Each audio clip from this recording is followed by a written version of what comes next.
We do often say, like within the co-op, that we're standing on the shoulders of giants, and many of us genuinely do feel like we owe a lot to those entrepreneurial founders and all the members, like over the years, that have built Unicorn into what it is today. Especially like guided Unicorn through those like precarious early years, working for like little and no pay, and just putting in this huge amount of work. And I think like as workers and customers, we get to benefit now so much from what they've built, and it just feels really important to remember that and just like document the history where we come from. It just helps us to keep us grounded and just keep us connected to the values and the principles that Unicorn was founded on.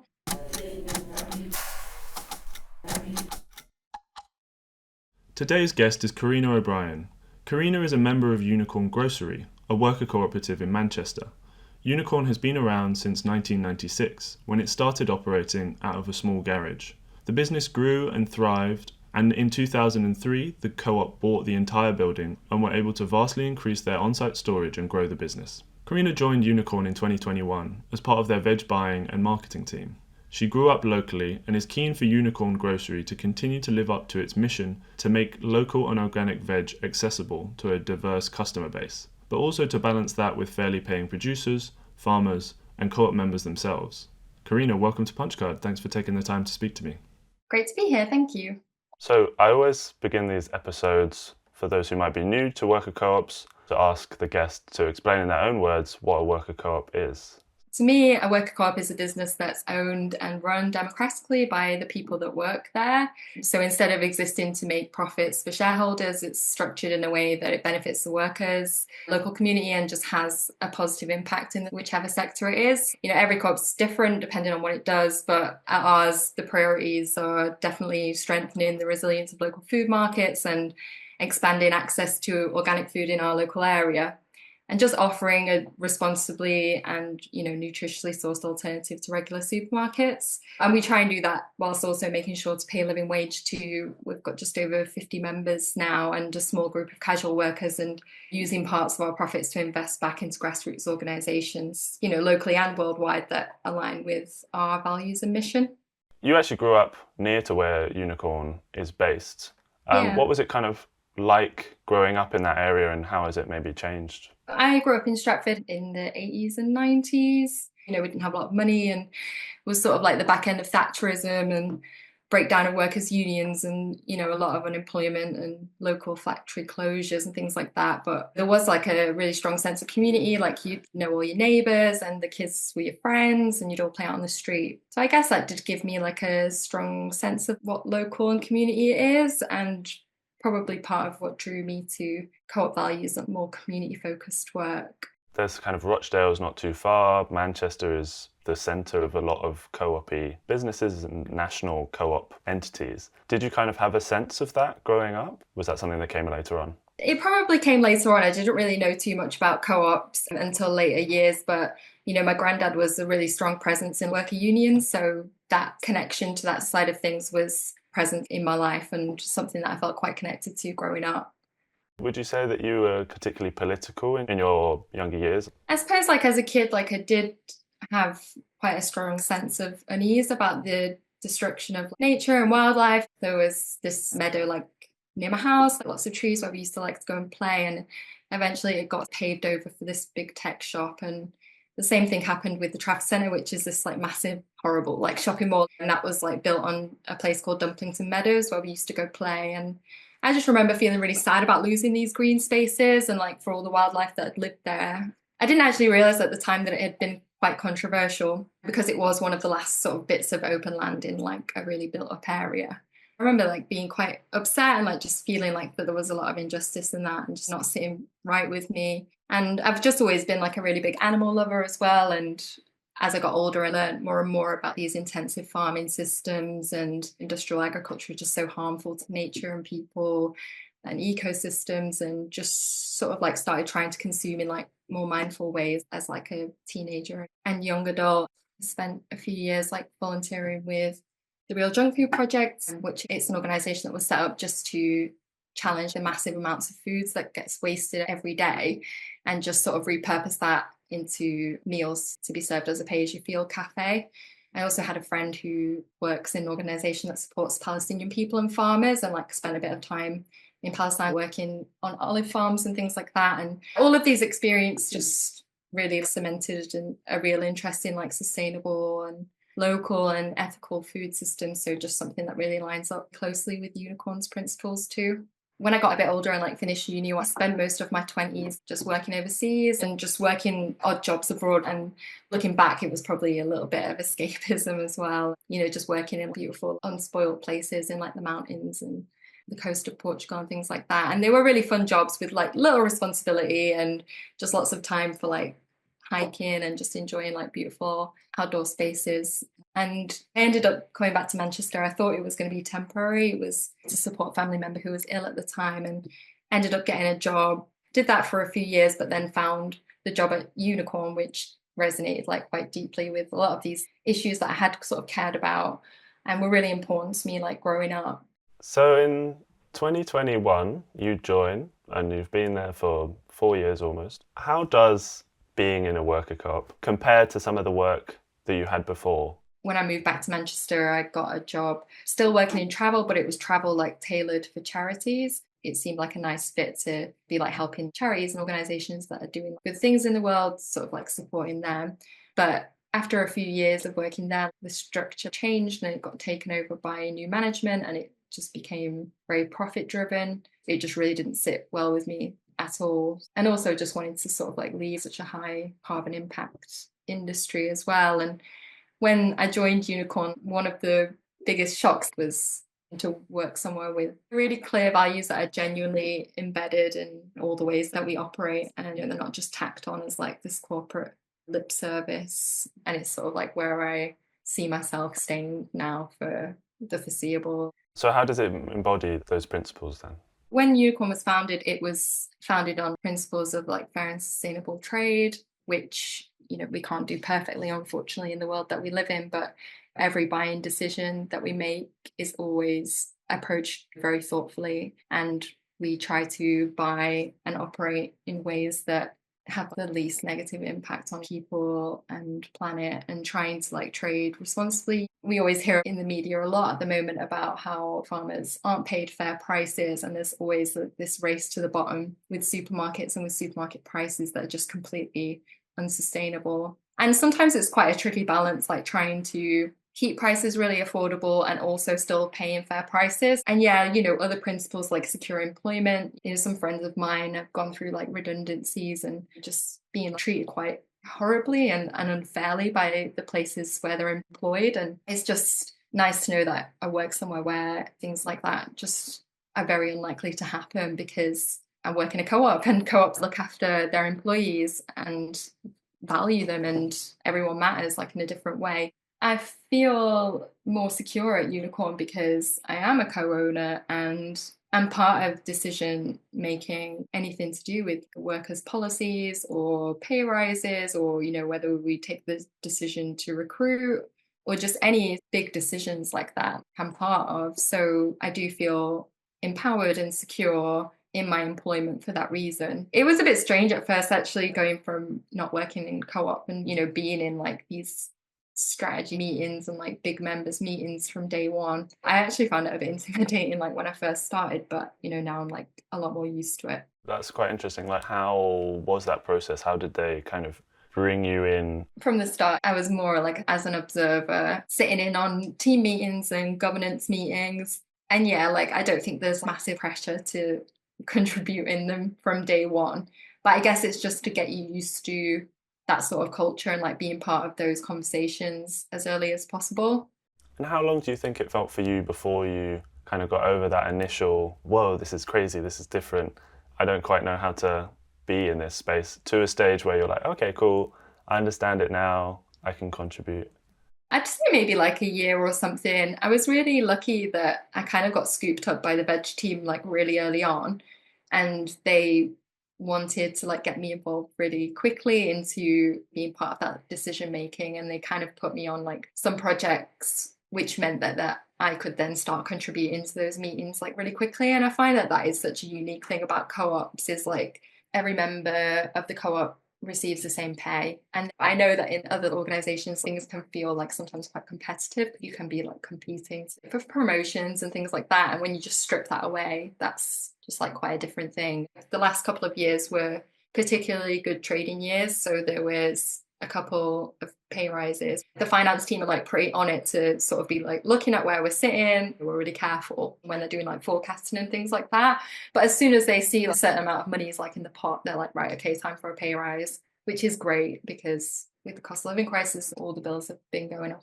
Yeah, it's interesting hearing you say we trust the finance people. They've offered to give us 2 pay rises in the last year or whatever, and it's so rare. Probably have almost never heard those phrases kind of being said about like the finance department in a business, know, if you know right? what I mean. It sounds almost so wrong. In my head, I'm like, the finance department they're the penny pinchers. They're the ones who are like, no, we can't raise the wages for the workers. So again, it's just like one of these things where when you're all the members and you're all equal and there's equal pay, and it's just different in a co-op. Yeah, it is. You did actually leave Unicorn for a bit. Can you just tell me a little bit about that story and why you ended up coming back? I saw by chance the advert for the apprenticeships at BBC, which was in UX design. And I just thought I'd just apply for it. It's not that I was unhappy at Unicorn in any way. I was really enjoying my role there. But I just thought I would try. And sort of in that time, I'd started taking on like the veg buying role, which I actually really, really loved as well. So it was actually a really hard decision to leave. Like I was really like 50-50 for a lot of it. And then took the decision to leave and very quickly like regretted it when I did leave. I was kind of like, well, you're trying something new. It's quite a different like work environment. And like it was a lovely work environment, really welcoming, really supportive, loads of encouragement, get involved in like lots of cool things that were happening there. But for me, like it more strongly like than ever made me realize that actually Unicorn and Co-op World and the organic food movement was actually 100% like what I wanted to do and what I wanted to be involved with. As Corrina's experience shows, there are many benefits to working in a worker cooperative over a traditional business. Unfortunately, not everyone is as lucky as Corrina to have stumbled across a worker co-op, since there aren't that many around, approximately 400 in the UK. If you want to help Punchcard to spread the word about worker cooperatives and inspire more workers to join and start them, then consider contributing £5 a month to keep Punchcard going. I'd like to thank everyone who's contributed so far. Since our campaign launched, we've gone from 10 contributors up to 24 contributors, but we need to get to 50 to be able to be sustainable. So go to opencollective.com/workerscoop/projects/punchcard to start a £5 contribution. The link will be in the show notes. As you've mentioned, the core value from the beginning was to make sure that your products are accessible to like a diverse customer base, and I assume by that you mean people on lower income. On a practical level, how do you manage to achieve that? When Unicorn was founded, it was always a big emphasis on bulk buying, buying direct with producers wherever possible. We do things like pack things on site. So we'll buy like massive sacks of lentils, pack them down on site to keep prices as affordable as possible. And we also do a lot of bulk discounts, just try to like handle things as minimally as possible so that we can pass on those savings to customers. And that was like a really savvy move by the founding members because it was always going to be half shopping space and half storage space. And that direct buying and bulk buying is such a huge part of it. And now that we have grown, we definitely have that sort of buying power in the fact that we don't need to necessarily always buy through like third-party wholesalers. And that is a massive part of how we're able to keep everything so affordable. And we did a big refit of the front of house a couple of years ago.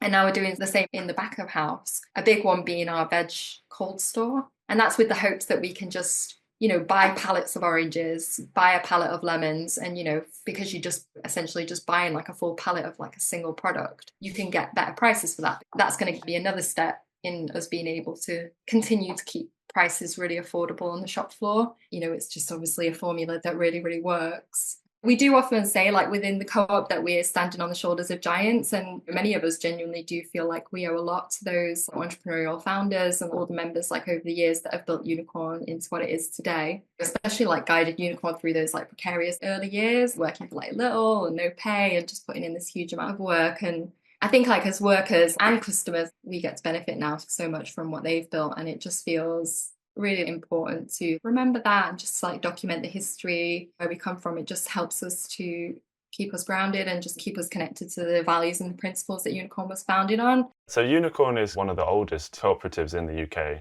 It's going to turn 30 in 2026, actually, isn't it? Yes. So what's your understanding of the founding story of how Unicorn started? One of the founding members, a guy called Adam York, and he'd worked in a similar co-op in Northampton called Daily Bread, and sort of like was looking at these different cooperatives for inspiration. He'd had a bit of a hard time like finding the right premise. It was like a bit of a garage, which is now actually our warehouse space. That was where the shop originally was. And they signed that lease, and sort of off the back of that, like Unicorn opened its doors. So at first it was just a couple of people, but then by the end of the first year, there was 10 members.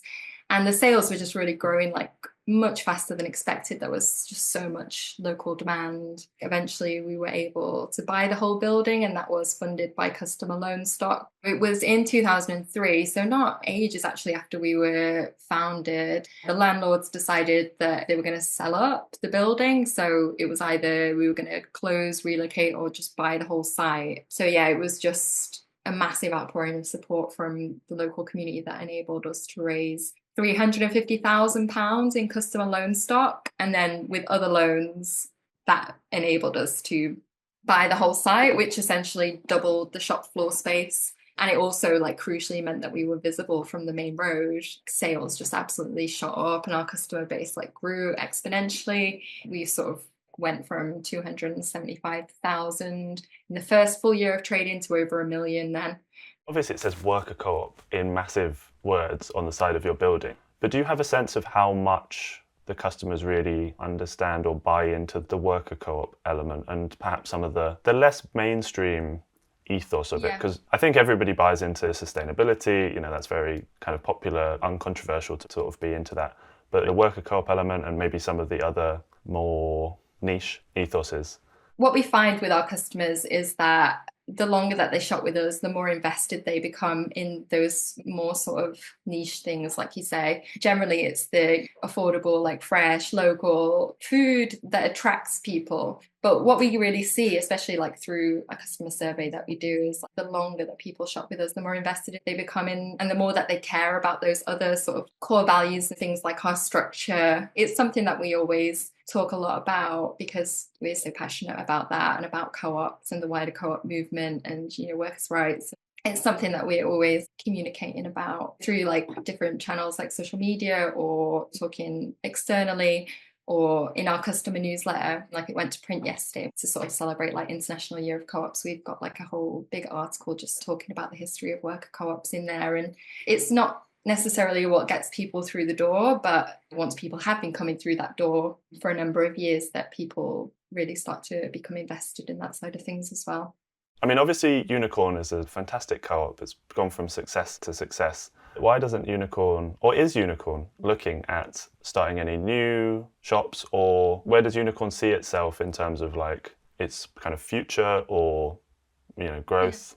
Yeah, we do get asked that question quite a lot, especially around like 2015. Like it was something that the membership looked at quite seriously. But at the heart of it, like we are a worker co-op that runs on a flat structure, and that is one of our biggest strengths, and it's part of what helps us be so like principled and responsive and people focused. But it is also a challenge when it comes to scaling, because running this kind of business does take a huge amount of care and energy to sort of like keep everyone like pulling in the same direction. And that only gets harder the more that you grow and the more people that are involved, because it can be harder to keep that shared vision really, really sharp and the risks understood in the same way across the entire membership.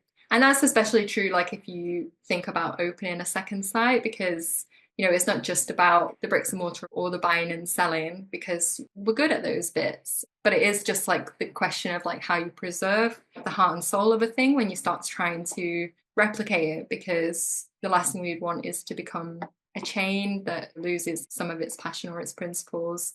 For now, like we've chosen to pour our energy into doing what we know works right here at the shop that we have. And that's really valuable as well, because growing the movement, it doesn't have to mean like scaling up in a traditional business sense, but it's also like growing the sector in other ways that are thoughtful and sustainable and maybe like supporting others. We have Kindling Farm, and that's a community-owned farm that we're about to start trading with. And they use some land that we bought a few years ago. We had the idea to grow some of our own food for the shop. It didn't quite work out, but we've given that land over now for Kindling Farm to use. And it also just means like sharing knowledge and collaborating, and maybe potentially like seed funding or mentoring like any potential sister co-ops who do maybe share our values but want to develop independently. So we're just happy at the moment just being part of that sort of system. And, you know, the way that we operate nourishes like our local community and supports organic producers and strengthens the local food economy and just providing accessible food to people, which in itself feels like a powerful way to grow. But, you know, having said all that, like the door's not closed. And if a group of people came together with the right energy and vision and appetite to take something like this on, we'd be absolutely open to looking at it again. Another thing that we do is we've created our Grow a Grocery Guide, and that is sort of like a detailed practical introduction to our model, which we happily share. It's on our website for anyone to download, just sort of giving support and advice to other potential groups of cooperators that want to start something similar. We've also provided financial support to other co-ops in the past, like in forms of loans, or we also have our Solidarity Fund, which we use to make awards to like different co-ops. It's like 5% of our wage bill gets set aside every year to support different grassroots organisations, but there is also money in there for co-ops. So we usually have a list of like different organisations or co-ops or grassroots movements that align really well with our principles and like what we're trying to do. And then it'll come to like members' meetings to get agreed. I really, really enjoyed that. I hope you did too. I know you were a little bit nervous. Yeah, thank you. It was a good exercise for me actually, because sometimes when I've done other chats, it doesn't really go like as deep into things, you know, things like why we don't set up another one. Great. I'm glad you got something out of it too. Thanks to everybody listening as well, and watch out for the next episode.